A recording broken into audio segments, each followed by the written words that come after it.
So I recorded this boundaries video in February, and it was based on the content of boundary work that I have been doing with my clients and other research administrators over the last several years.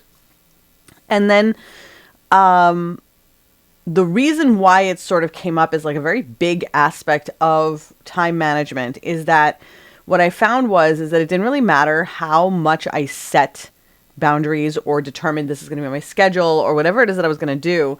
There were certain factors that were either in or out of my control that derailed my day anyway. So it was almost as if setting the boundaries was a futile exercise because they'd just be violated by the people who I was trying to set boundaries for. Like, here, don't sit outside my office and wait for me at 6 a.m., until I come into the office.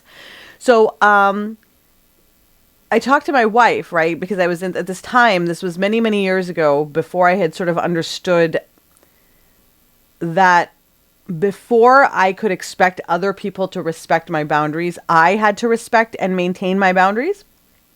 And so I remember being in a job where I felt like, and this job, by the way, was the job that I was my boss.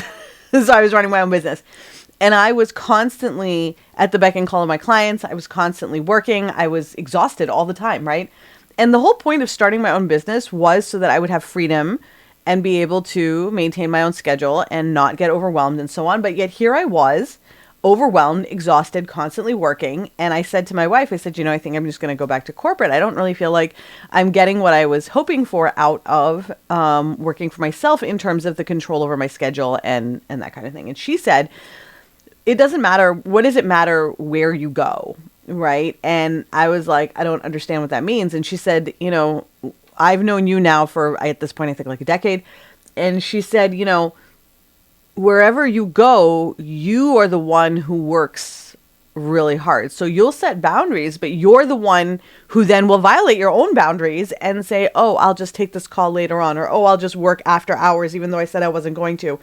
So I understand why you want to go to another space, right? You think that, okay, if I just change jobs or change what it is that I'm doing, that's going to be what allows me to now have this time that I'm looking for. But she was like, over the years, we've seen that that's not the case. And it really made me think about how